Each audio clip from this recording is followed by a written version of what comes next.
24 heures seulement après l'inauguration de son siège social à Matadi, la Chambre de commerce et d'industrie du Congo central a organisé sa première activité, le premier forum économique du Congo central, un moment d'échange où le panéliste et les participants ont identifié les problèmes qui bloquent l'épanouissement de cette province, voulais-je dire, et proposé des solutions.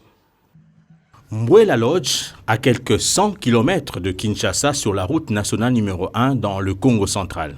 C'est loin de Buhaha de la ville que les entrepreneurs nés Congo réunis au sein de la Chambre de commerce et d'industrie du Congo central ont organisé le premier forum économique du Congo central. Appeler les gens à la réflexion, au partage et qu'ensemble on puisse définir quelles sont les pistes qu'on doit prendre pour le développement du Congo central pour les 5-10 années à venir.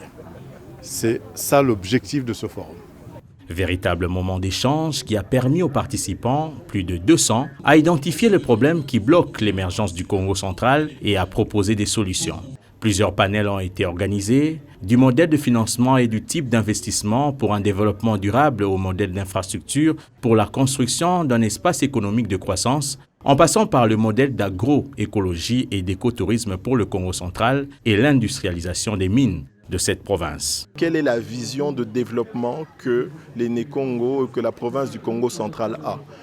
Le Congo central est une province qui a énormément d'atouts, que ce soit des atouts touristiques, des atouts énergétiques, des atouts miniers, des atouts humains, où il ne faut pas oublier que c'est une province qui a énormément de personnes qui sont éduquées. Et là maintenant, c'est comment est-ce que le Congo central veut utiliser tous ces atouts pour créer un certain développement.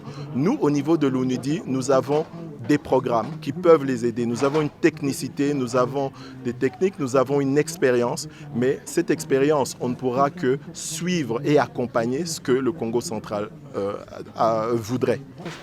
Il faut de votre pénétration, il faut relier, identifier les sites de production, les relier, un programme pour relier les sites de production.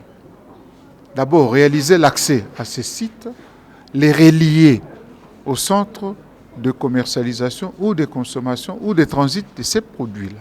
Une initiative qui a bénéficié du soutien de plusieurs entreprises qui y trouvent une occasion de booster l'économie de la RDC en général et de la province en particulier. Qu'il s'agisse d'une chambre de commerce liée à une province ou que ce soit au niveau national, développement rime avec progrès.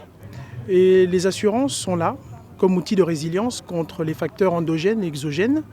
Et c'est tout à fait naturel que nous puissions soutenir cette initiative des dignes fils et dignes filles du pays qui ont une vision pour la province.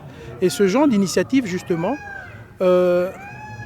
mélangée à d'autres initiatives pour d'autres provinces, peuvent créer justement l'émulation et tirer le pays encore vers le haut.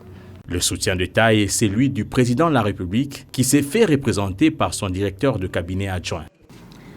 Ma présence en ces lieux est à la fois le signe de l'extrême attachement que porte le chef de l'État aux entreprises et à l'investissement tant national qu'étranger, et une opportunité pour moi de vous dire en personne que ce réseau compte extrêmement pour lui.